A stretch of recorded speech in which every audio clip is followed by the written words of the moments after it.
ubuphelele media. Ngiyalithetha unyazi lezulu. Ngibabingelele abayingcwele bonyazi ngaphansi kwelikhulu igama likaNkulunkulu uShembe. Amen. Lo ugoqile umfana wakambili embumbulu omshana kaGatsheni koGatsheni ubuya benyazi. Ithempeli Wandeni umshumayelo maphumulo umfundisi umdluli. Bangcwele ngimile phambi kwenu ngumntwana. Ngiyacela unyazi lezulu lehlise ozokukhuluma nokwazi ukuphatha umsebenzi wasezulwini. Lezi insizwa ke ngihamba nazo ezasethempelini lethu zingithwesa umthwalo manje. Zithi zicela ngiyimele. Enye icashe lapha ngibonga uvalo kubona ngoba bathi abavunulile. Bathi angeke bakwazi ukukhuluma phambi kwabangcwele bengavunulile. Bagqoka ibhluke bayasaba. Ngithi ngibonga isibindi ke kubo sokuthi bakukhulume lokho.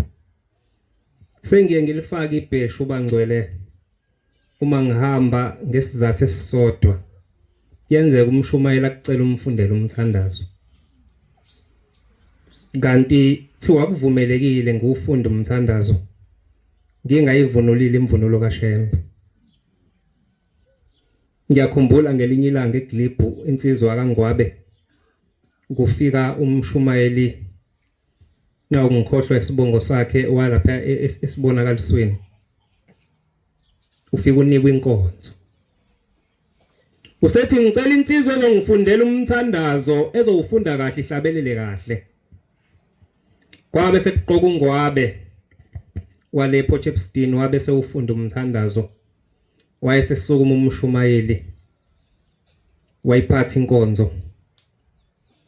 Uthi lensizwe efunda umthandazo ufunde kahle futhi yahlabelela kahle ngiyabonga kuye. Wayeseqhubeka nenkonzo. uNgwabe mayeselele lapha eGlibhu ehostela. Ubona amadoda amathathu ahamba nomshumayeli. Bahambe bayafuna eminyango. Uthe mabefika umnyango waNgwabe wathi umshumayeli nangu umnyango walensizwa odifunda umthandazo. Wengakazi umshumayeli aye endlini kaNgwabe kodwa umshumayeli wasezulwini uyakwazi endlini kaNgwabe. Uthi ngavula ngaba nindawo yokuhlala base bengibingelela ngavuma saphilisana base bethi wena kade ufunda umthandazo ethempelini na? Uthi ngathi yebe mina. Bathi watshela ubani ukuthi umthandazo ufunde umuntu ongalifakile ibheshu? Uthi nganyobozela ngabheka phansi ngathi ngiyaxolisa bengingazi ukuthi umuntu ongavunulile akawufunda umthandazo. Bathi uyazi inkonzo namhlanje ilahliwe ezulwini ayizange ibhale ukuthi khona yaleli thempeli ngoba wena uguqe wafunda umthandazo ungavunulile. Uthi ngaguqa phansi ngacela intethelelo ngathi ngicela ningithethelele bengingazi. Uthi bathi siyakuthethelela. Ungaphindi uvume ngishethe umshumayeli funda umthandazo ungavunulile ngoba icala lokuthi inkonzo ayizange ibe khona lelo sabathi iyobhalwa kuwe. Uthi uNgwabe ngagcina ngalelo langa nami ngagcina ngalelo langa ukuthi ngibuye ngiswenke. Ngoba kulula ukumphikisa umshumayeli mase kuphakathi ngoba umthetho oqala ukuthi indaba ezokwenzeka ngaphakathi nikhuluma ngaphandle akubuza ukuthi ufanele akubone yini. Mase kungaphakathi akusakwaziki. Ngathi okungcona ngivele ngivunule lompelo. Noma ngiyesefungweni. Khumbula insizwa lapha eMlazi ezine ezayibuye esefungweni. Ngikhuluma indaba yebheshu. Sathi mayisendleleni koqhamuka imoto yama. Bafuna ukubaqola yonke into abanayo. Usethe omunye labantu ngebanele la emotini ngoba bawu16. Basinda kanjalo ngoShembe. Amen. Kodwa bewu4. Uthi mayiselele lo yedwa wayengavunulile. kufika amakhehla kubo athi ubazwile laba bantu abebefuna ukunibamba inkunzi ukuthi baniyekise ukuthi bathi no 16 na. Uthi yebo ngibazwile. Uthi u16 ubuqhamukaphi ngoba beno4 nina. Uthi ayi angazi. Uthi hayi ushembe wehlise insizwe ezine amasosha sezulwini ambatha laba bantu abathathu obuhamba nabo ayebebevunulile wena wedwa akakunikezanga amasosha sezulwini wena usinde ngalezi insizwe. Shuthi 4 12 plus 3 wale insizwa 15 plus 9 lo bengavunulile 16. Isizathu esingenza ngesabatha nango 23 ngingahlukani nalemvunulo kaShembe ngoba uShembe uNkulunkulu. Amen. uNkulunkulu yise okulunga kodwa uSathane uyise wezono. uShembe mayesebeka umthetho uba umthetho. uShembe mayesekhuluma izwi liba umthetho. Uma mina ngingasalenzi lelo zwi sengephula umthetho. Okusho ukuthi mangingasavunuli mina mangisefungweni sengephula umthetho kaShembe. Amen. Uyakhuluphala uSathane. Ngiyacela ke bangcwele uNkulunkulu angiphe izwi elukuphila njengoba ngifike kuleli zwe. Lensizwa ekuthiwa umxo ngihambe kakhulu nayo eintabeni zasemthwalume samba naye evangeli njoba namhlanje ngimemile ukuthi ngifike kuleli zwe. Ngiyabonga nje uthande nalo nokukhuthalela umsebenzi kaShembe. Amen. Ngiyayicelela nje uNkulunkulu ayipha amandla igane manje ngoba mawuyibuka ifanele ukuthi mayiqhamuka kube ngathi ilandelwa uthuwa amakhosikazi ngendlela ezimuke ngayo ngathi izokwehla kuMercedes insizwe yayibona. Ngiyacela ke bangcwele uShembe angiphe izwi elihle elifuna uyena elithandwa abantu. Into edala ngicele lezi ngiyakhumbula ngelinye ilanga kwafika abantu beyibandla besuka eGoli belethe isipho enkosini ekuphakameni.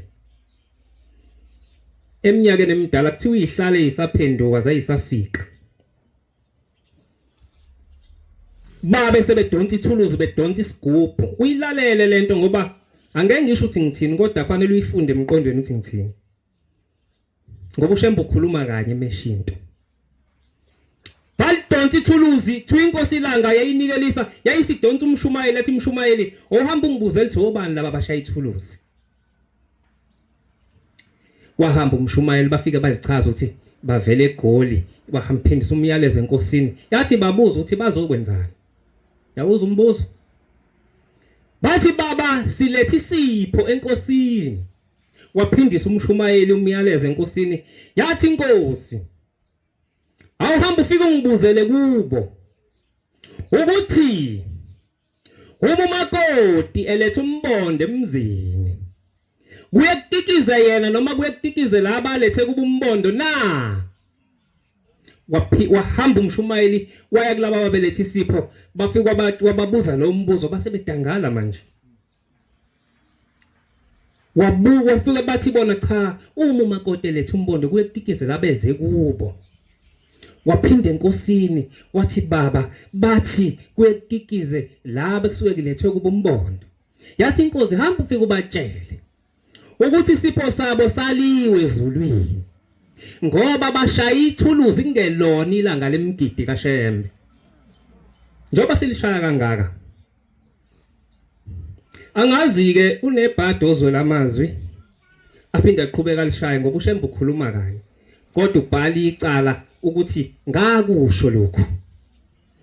Ngiyathanda mina ukukhonza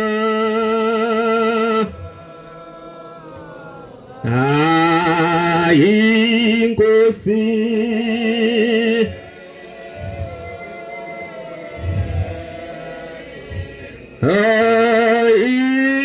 inhliziyo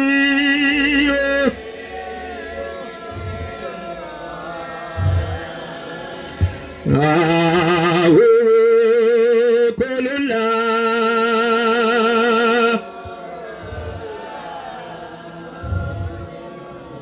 angenze Nkosi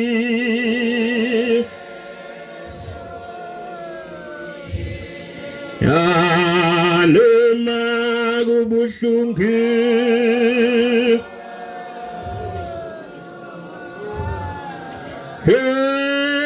ekuze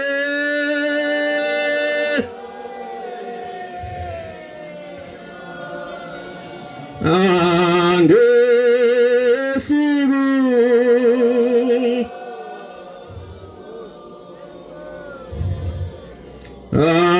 ajabula wena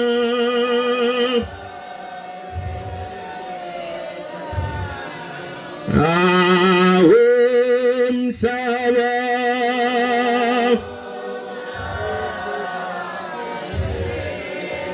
phela mehlo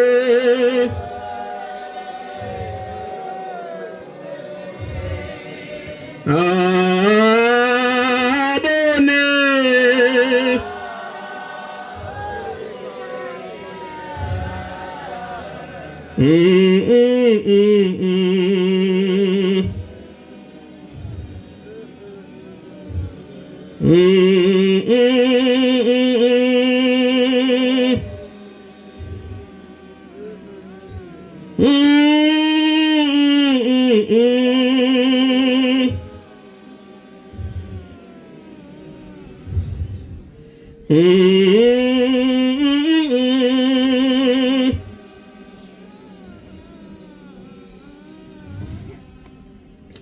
Ngiyacela ungiphe incwadi Joshua 24:24 lapha eMthwalume ngikhuluma umsebenzi kaShembe ezogila imanga ngakithi emampondweni wehle sitimeleni useyahamba uyangenisa emzini wakaMpisana uhamba uyashumayela wabaphilisa abantu waze wawelela emzini wakaCele wangenisa nakhona beza abantu baphila sihlulo ukuchaza uShembe ukuthi uNkulunkulu kubantu ngaye ngabizwe ezinye insizwa zishumayeza omunye umame zase zimnika iCD yothingo zithi lo mame usebuka iCD yothingo uthingo lithema lithandaza lase lithi kugcineni socela uNkulunkulu asisize uthi lo mama kade ngithi uShembe uNkulunkulu kanti yena futhi ucela uNkulunkulu bakhuluma naye wabahlula lo mama base bekhumbula ukuthi abangibize wayesengembatha uShembe ngathi mangifika khona bathi uthi lo mama ake uchaze wena uzothi uShembe uNkulunkulu kanjani umsebenzi engabe kanabasho ngempela iyafundiswa le ukuthi abantwana ake bazi uShembe mina ngikhulele eNtsabalele eMlazi sasifundiswa zonke yabona mangakuchazile igama elithi Shembe lihlukene kathathu ingane zethu fanele zikwazi lokho ukuthi umuyi Nazareth uyini fanele ukwazi lokho ingane kuNazareth kodwa mawungayithatha ingane esindisi uyibeke la uthi ake ungitshele njengoba uthi uyiNazaretha umntanami uyini wena usindisiwe yini ingane yethu ngeke ikwazi ukuchaza ukuthi iyiNazaretha ngobani wafaka iCD lo mama yaforward yafika la inkosi uthingo khona ithi kule nkinga esibhekene nabangcwele uzosiza uNkulunkulu wayiphoza lo mama wathi awuchaze uthi uShembe uNkulunkulu ngani wena ngathi mama uqinisile ukuthi uShembe akusiyo uNkulunkulu kodwa ngicela ukubuza umbuzo kuwe ubani okwazi ukukhuluma izilimi zabo bonke abantu abakhona la emhlabeni engayanga esikoleni wathi uNkulunkulu ngathi ubani ongamthola phansi kwamanzi umthole emhlabeni ngesikhathi esisodwa wathi uNkulunkulu ubani ongamthola eZimbabwe umthole eEastern Cape umthole eUSA ngesikhathi esisodwa wathi uNkulunkulu ubani okwazi ukukhuluma ayazi ulimi lezilwane abonthi lesilwane siphethwe ukuthi lesilwane sithi wathi uNkulunkulu ngathi yebo ke mama laba bafana nje babethu uShembe uNkulunkulu ingoba zonke lezi zinto wena uthe uNkulunkulu uyakwazi ukuzenza uShembe uyakwazi ukuzenza wathi lo mama hawu ngiyokhetha inkosi ngeSabatha wafika ikhetha bengeke siyifundise izingane ziqonde uma zihamba lapha kwenabasha hayi siyifundise izingane ukuhlubuka sihlabelela ingoma zangaphandle, sifundisa izingane zamaNazaretha ukuthi la uShembe uyabheda mebhala isihlabelelo kanje. Phela siyamtshela uShembe ngqo ukuthi uShembe wabheda ngokubhala izihlabezo over 242. Uma soqhuquzela la sithi sifundisa khona ngobuNazaretha, kodwa siphinde sithi kuyamashwa ezulwini. Yini leyo? Asimdelela uShembe. Hayi, uma ungayizwanga lento uyodibana nalenkulumo echibini laseParathon lathi uShembe ziphela khona indaba. Uma ungayizwanga lento engiyikhuluma namhlanje ukuthi yeke lengoma, yeke lo ncwadi uJohane oqala 2:15 kwabancane. Bangcwele njengoba ngikhuluma nje uthi uShembe ngiyikhulume lento ukuthi lezi ingoma eingenisela esontweni akazithandi. Kodwa uShembe ubeka abagcotshwa bakhe ngoba uzokwehla isithunzi mangasame lapho uShembe. Athi webantu bami ubani osengenisa othe khulumani lezi zinto, hlabelani lezi ingoma enihlabelayo namhlanje. Zifika nobani? Yintsha lento. Angimdala nami esontweni kodwa yintsha lento. Cela ngifundele seyitholile. Amen, amen. Amen. Amen.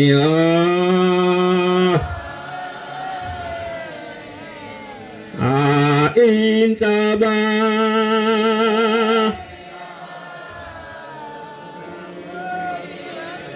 awuthathi lutho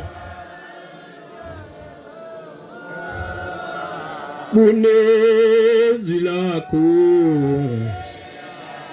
simakade enhlizweni.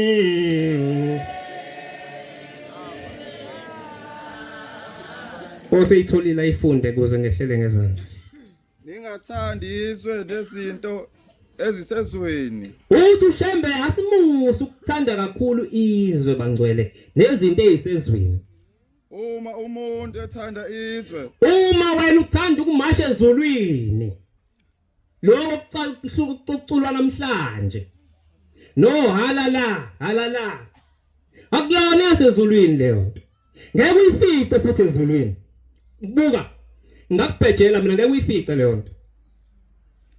uthando lukayise alukho kuwe. Uthando lonyazi ngisho ungagqoka ikipa ezithi 100% alukho kuwe. Eziyi-1000 alukho kuwe ngiyababa Nkosi kubusisa. Ivelaphi lento? Izinto esuke zivele zibe yiningi mawuphathwa amanase ubathandela ukuthi bangene izulu.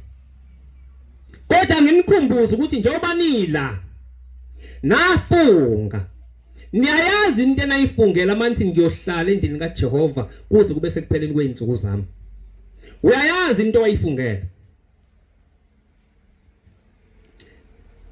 Ushembe thandaza lapha esekwacele basa abantu bevuka umona beyinkonzo base beyommangalela abefundisi wayeseboshwa uShembe la ngena icala emzinto. Lathethwa lafikile ngalokuthethwa icala bafika izitha zakhe zahlala wayesengena eboxini uShembe uBombela istima samampondo la wayeselingena ijaji lathi malingena ijaji lithi befundisi yanizwa nithi nimangalela uShembe ngoba uthatha abantu benu kodwa leli cala liyangehlula mina. Ho yini inkosi yenkantolo uthi lithi intshati inkosi yenkantolo. Lo muntu mangimbuka mina uhlukene kabili kuleli side umnyama kuleli side umhlophe uJesu uShembe ngala ngizothi ngilahla bani ngecala. Wathi hayi liyangehlula Shembe hamba oshumayela wena. Waphuma waphinda emzini wacele wafica belindile abanye bathi khanjwe kanjani enkantolo basha banjaye ulwini licala uShembe kanjani basho kwathiwa simbulale. Kwasukuma insizwa kaLithule okwakuthiwa uNkukhu igama layo umkhulu mhlambe sothi ukhokho okuthini wathi lento enithi nizoyenza kulo muntu kaNkuluNkulu ngeke angivumi. Ubuphelele media. Angivumi. Yini ngoba icala libahlulile kade nilise kubo. Animyangana kuqhubeka shumayele ni ongcono nimsuse kule ndawo yini. Wathi meqede hlala phansi bavuma labanye bathi hayi abanye bakhononda wayesethi uShembe ngicela ukukhuluma abantu abami. Mntanami esekhomba yena uNkukhu. Izothi makuphela izothi ingakapheli inyanga ezintathu. Uzobe usuyinkosi yakulelizwe wena. Kwathi ngempela kuyophela inyanga esithathu babizwe emzinto inkosi uFini eKhalade yayiphethe lapho kwathiwa fika la enkantolo namadoda athembekile nezinduna zakho ngempela bahamba baya khona. Naye uLthuli wayenye yezinduna nemadoda athembekile ayekhona yafike inkosi enkantolo yadonsa incwadi. Yathi nansi incwadi ephuma ePitoli. Ithi ubukhosi bakho wena Fini phelile namhlanje. uNkukhu wakaLthuli, uNkukhu phuza Lthuli, uyena osezoba inkosi kusuka namhlanje. Mawuya lapha emathulini ofika uthole lo mlando. Ushembe uNkulunkulu. Ake ngehlele ngele ukuthi ngikukhumbuze ukuthi njoba ulawe efunga mNazaretha. Uyoboshwa isefungo sakho, siyofika uyifunde ekhaya incwadi kaJohane 12:49. Uthi uShembe akumina ozokulahla. Kodwa amazwi ami engawakhuluma akhona endebeni zakho namhlanje wona yokubopha. Mangizonda umuntu ayovuka lawo manthunyaza likaze lisho ukuthi asithethelelana. Uma ngingabasiza abanye abantu ayovuka lawo mazwi ukuthi asithethelelana, angibasizi ngani abanye abantu. Into ezosekela lento ukuze ubone isefungo siyingozi njengoba waguqala wathi ngiyalikhetha unyazi lezulu. Wawufunga ngalelo langa ukuthi wena usiyohamba ngomthetho kaShembe, uyohamba utholakala ezifungweni zonke, utholakala emasabatheni onke ngoba uthi uShembe mawulove kwelilodwa isabatha, esabatheni usuke wone kabili, wone kwabekini wona kuShembe uqobo lwakhe.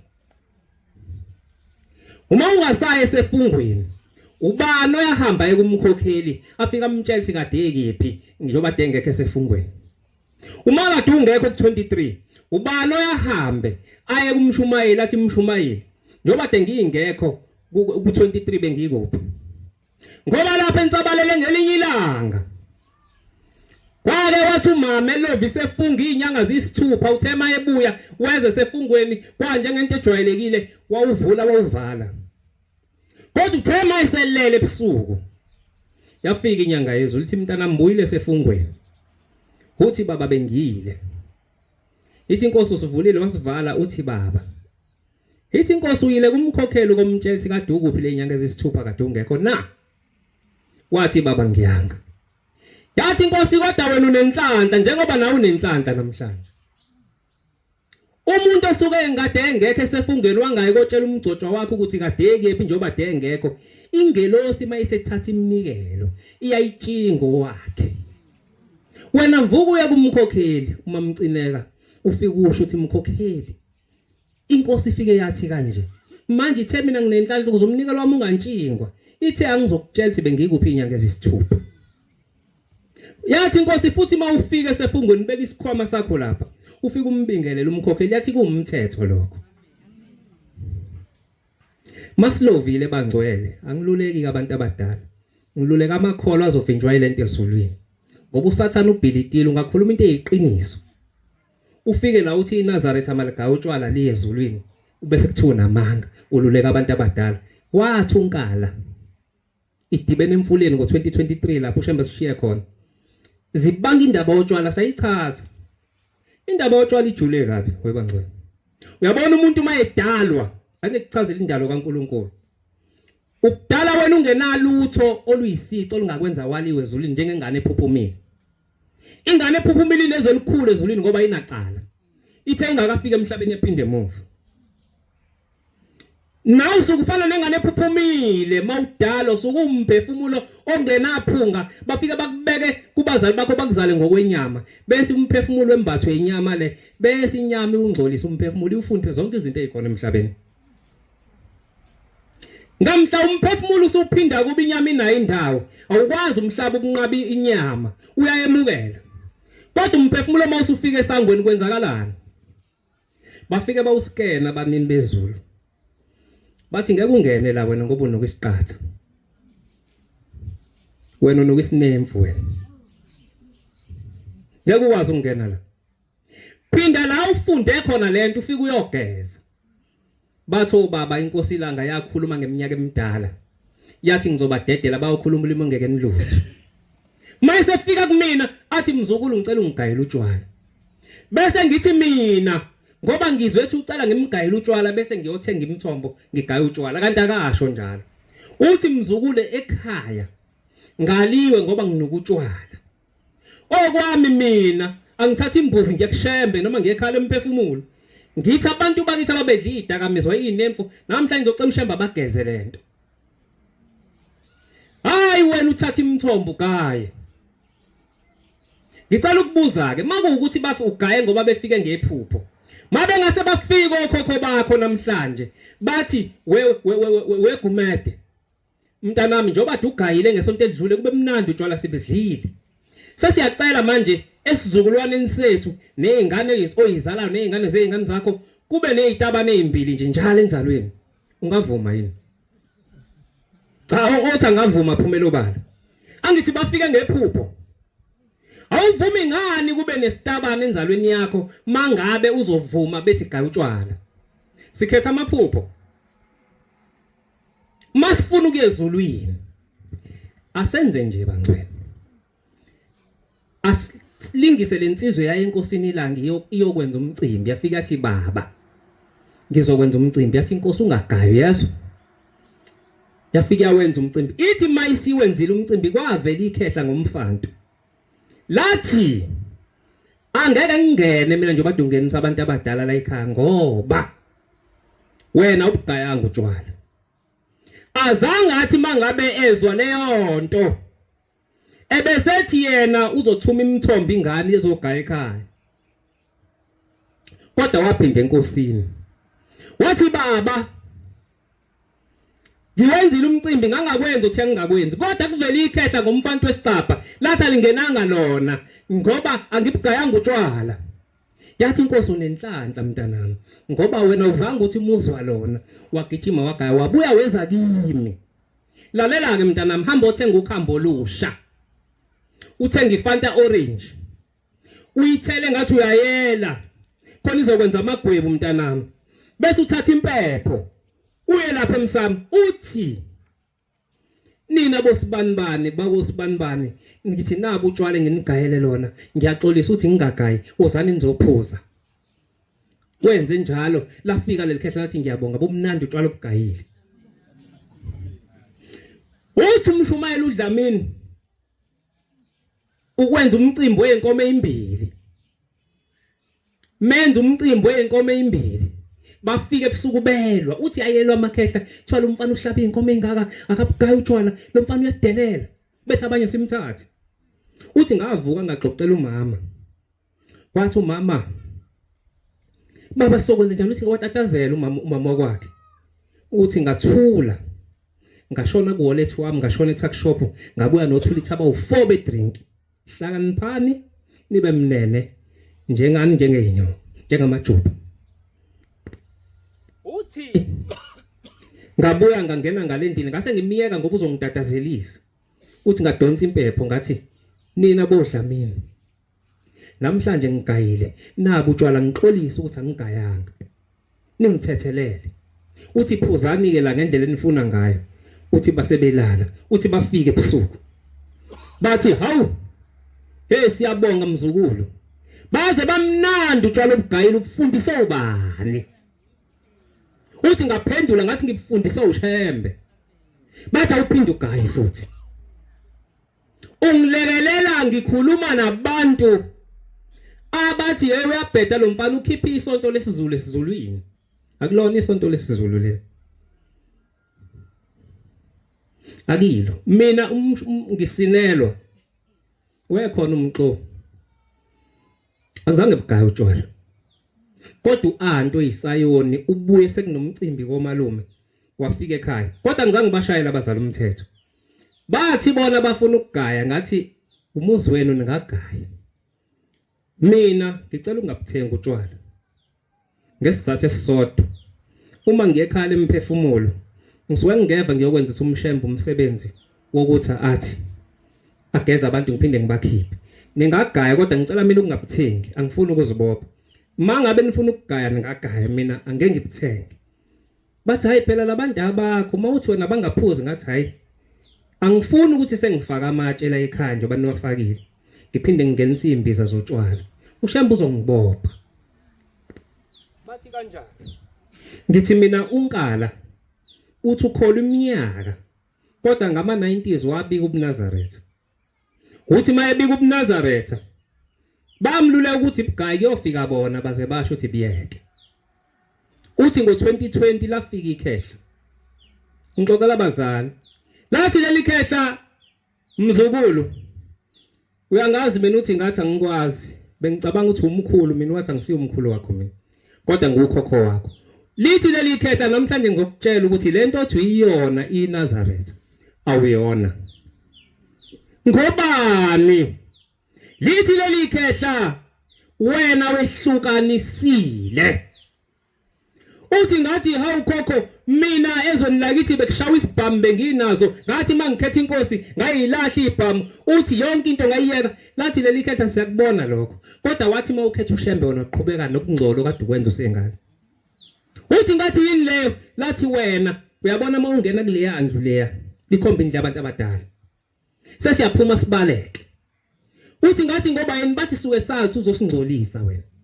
Lithi leli khehla ngajuluka kabi ngifuna umuntu ozobe iNazaretha la ekhaya. Uthi mina ngathola wena namhlanje uzokwenza into ephambene noshembe. Ubugayelana utshwala usufaka amatsha amhlophe usugqoka ingubo emhlophe. Uthi ngathi mina bengingazi mkhulu, lathi wonileke mntanami. Kade sinomhlangano ngawe. Abanye bathi asikufake phansi kwetruck. Abanye bathi asikwenza udutshulo. Abanye bathi asikwenze nje umuntu avela aqhamuka kugwaze ngomkhonto noma ngommese. Uthi kodwa ngiphakamisa isandla ngathi ngeke. Imina wathi la ekhaya lengane iyobe iNazaretha. Ngizohamba ngiyokhuluma nayo. Mzukulu wonile ngokugaya utshwala usugqoka ingubo emhlophe, uyezwa? Uthi ngathi lalela ke khipha imbuzi ezimbili manje. Uhamba uye kushembe. Uqala ukucela into ethelelo kushembe ukuthi ugaya utshwala usugqoka ingubo emhlophe. Ngoba uyi ezulwini. Nathi asikho ezulwini. Imbuzi yesibili bese ucela ushembe asigeze. Bese uphinde usingenise la ekhaya. Uthi ke make waphinde wagaya utshwala. Siyomayinaza unyaka owodwa eminyakeni ozoyiphila. Uthi vele eminye sesiyithathile ngoba sivumelene ukuthi uma egaya utshwala sithatha unyaka. Sasivumelene ukuthi uzophila 75 years wena. Uthi kodwa ngoba ugaya utshwala usugqoke lengubo ngeke usawuphila u75. Bengekuhle siphinde siye enkosini amaNazaretha. Siyocela into ethelelo. Uma sikwenzile. Kodwa umuntu omuhle othi mangabe eshayeka angabheki oshayayo. Ngoba kungenzeka ukuthi oshayayo ushayithikiwe ekhaya. Ngoba mhlawumbe iyona into eyobisithiwe endleleni yakho leyo ukuthi ungangena ekhaya ngoba wenza lento. Umshado ube khona wamkhulu, akekho umuntu ongelona iNazaretha okhona ndilithi utshwala bukho, kodwa kukhona ndamaNazaretha.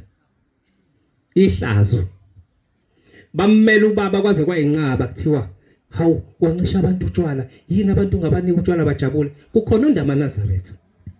Kodwa abantu basezweni abakhonondanga. Ngiyabonga bangcwele. Engikucelayo. Ngicela umuntu olapha othi meze sabathini angazinikeli izibani. Azazi ukuthi uyadlala ekukholweni. Oshaya uthanda khipha ama1000 awafake la emqheleni. Kodwa isibani engasinikeli sabantu bakomalume wakhe. Esaba kubo. Esakomalume kayise, esakomalume kanina. Nalapho mawuganiwe khweni lakho. Uma ungazinikelile izibani njalo ngesabatha, ukukholwa kwakho usemidlalweni. Noma ungalishaya uthando, uzuphume ngalo unconywe. Usatsho ngisho ukuphuzwa noma suwona ngoba unikela kakhulu, kodwa uma ungazinikela izibani angeke uyobafica bemi ngaphandle okhokho bakho. Uthi uShembe phela ngelinye ilanga sesebuhleni sigeza ithi insizwa senginikele kakhulu bangcwele kodwa impendula ngesitholi angeluleke sebeyambuza uzaleke kanjani kanjani ithi lensizwa yonke into iqondile. Sengithi mina wensizwa akithi kuyagezwa kwakuJuly uyazinikela ibani na uthi kwakhuluma enye insizwa ke manje esezansi yathi ubani lo khuluma ngeibani hayi ngaphakama phela sengitshethi ngonile ngoba hleze sinovalo ngathi mina yathi hey kuyahlupha ukuba iNazaretha ube nezindlebe kodwa ungezwe. Uthi mina ngowaseMpumalanga ngizalwa isangoma. Hey ngiyacela bangcwele kuvele kuvuleka amakhabethe siyasihlupha imoya yobungoma esontweni kodwa kulahleka umyalo esawunika uShembe awuthuma umvangela ungema ukuthi uma kade kukhona isangoma emzini weNazaretha noma emzini uwazi ukuthi igazi lakho leli anombiza afike ekhaya senilungisa imbuzi ezimbili. Imbuzi yokuqala izodliwa izangoma nizimeme lezangoma kuphumekiwe lapha ethuneni ihlatshwe kusikwe imnqwambo yobungoma ibekwe phezulu kwethuna zigidi zangoma la kwenziwe into ekade yazi lembuzi eminyama bese mase iqedile sivuthiwe lenyama ngoba iyaphekwa bese iyaphulwa ipholwe bese kuthiwa zime kuthiwa zidle lenyama bese nihlaba lembuzi emhlophe nikhipha insipho yasezulu nifake emanzini akhulume umshumayeli ngoba phela umvangeli lahamba lelivangeli abe siyakhuluma umvangeli achela ithuna athi wena noyibani bani namhlanje siyageza ubungoma sigeza yonke into sicela mawubuza uzombatha izingane zakwakho uzimbatha uhlambulukile bese kuthathwa indwangu lemhlophe ithiwe bhu phezulu kwendle yakhe le ahleli kuyo ngeke niphinde nihlushe ubungoma ekhaya. Manje obaba babheka imizi kuthini kodwa basikhulisanga. Umfana uyakhuliswa bobaba. Ngoba angikwazi ukuthi ngakho umuzi ngumfana fanele ngibe indoda ukuze ngimukele into yamadoda.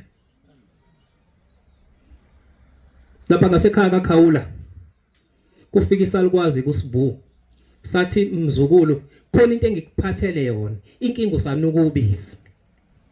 Bafuna siphathe imizi obaba bethu kodwa sinokubisi ikichithe kamhla emsukwazi ngoba ngiyingane kodwa kufanele ngiphathe umuzi. Uma evuka etshela ukhulu wakhe uyasibiza uthi bantu abangelangele ukuthi wozani nizogonqa nigonqisa uSibu.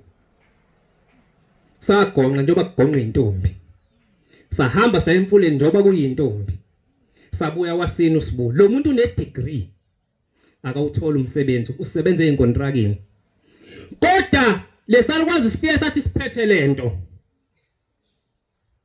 ngesikwazi kumnika ngoba unokubisi. Bafuna imisebenzi abantu abafane ngababa banika imisebenzi baxoshwe ubisi olunuka kubo. Kade ikhala insizwa la ngemuva. Abanye imisebenzi iphethwe izalukwazi ezilile azikwazi ukuza nento ehlambulukile kuwe ngoba zahamba izilile azikaze zikhunyule inzila. Fanele umuntu azokulethela umsebenzi. Uzokunika kanjani ngoba uza nethunze limnyama yena. Yakhuliswa lensizwa yakwadlula izinsuku ezimbili yathola umsebenzi eTransnet. Ayibanjiwe lonke into zethu. Yona imbuzi yengane yokuqala baba wayihambisa nenkosini ngeke ngisayifunda incwadi. Ngoba ingane yokuqala muzu Abraham ekuthiwa kayonikela lapha ya. Anikele ngengane yakho Isaka. Kodwa kwavezwa imvu. Wathi uShembe ingane yokuqala ngaleso sigameko ngeke ngisafika kuyo. Ngaleso sigameko esenzeka ngale ngoba kukhomba ukuthi kusewuyena loNkulunkulu. Wayesethi uShembe kumaNazaretha ingane yakhe yokuqala kusiye yakhe yami. Wathi kufuze ngabe le ngane ishintsha ngisho isibongo zibe ezakaShembe. Wathi kodwa ngoba nginizwela umusa niyoletha inqama ukuze uyithathe lengane mina ngithathe inqama. Sikwenzile asikakwenzi. Ithi ke lensizwa ngizalwa isangoma mina. Yokugcina nje. Njoba ngizalwa isangoma kuthekuseni ngilele kwafika uma wangqongqoza. Ngavula wathi mntanami kade kufika uShembeweni lo oqala. Uthi ngamusho ukuthi ubani? Wathi he. Ungithume kuwe. Iyona ke lento ethi lensizwa kuyahluba ukuba iNazaretha ungezwa. Uthi uthe uShemba ngokutshela ukuthi njalo ngeSabatha wonikela izibane zabantu bakini abalalothuni lomhlaba ngoba uma kungakhanyi kubo ngeke kukhanye kuwophile emhlabeni. Wathi ubhombela ngikutshela ukuthi ohamba utshele namaNazaretha umhlaba wonke ukuthi akenze lento. Uthi lo muntu njoba ngithi kuyahlupha ukuthi ube neindlebe kodwa ungezwa. Ingoba ngezwa ngalalela kodwa ngangenzi. Ngiyacela ke bangcwele sinikele izibani ngeSabatha. Nasemakhaya sibe nezindishi zokuwasha umNazaretha. Awuwasha umNazaretha ngendishi obuye ugeze ngayo. Ngoba sibuye senza into eziningi kulezi ingubo. Ingubo yasezulwini le. Futhi umNazaretha wathi uShembu ayinwa kugcinwe ngolesithathu. Ngesizathu esisodwa. Kwathi kunendwangu ebamba umlilo. Mawu ayinesa uayina ngolesine noma ngolesihlanu kungenzeka ukuthi unaleyo nhlobo yendwangu usuliphulile iSabatha. Namaphoyisa asingawanikele emhlanganweni kuphela. Ngoba agadewe na yonke indawo la uhamba khona. Wena mangase uteleke nje msekuteleka umlungu angakukhokheli. Inyanga eyodwa ungame emgaqweni. Lamaphoyisa agade wena nezingane zakho. Yini ungawakhuthaza ukuthi aqhubeka kugade njengoba ungawaholile? Ngiyabonga bangcwele. Ngiyacela uNkulunkulu abusine kuswini. Ubuphelele media.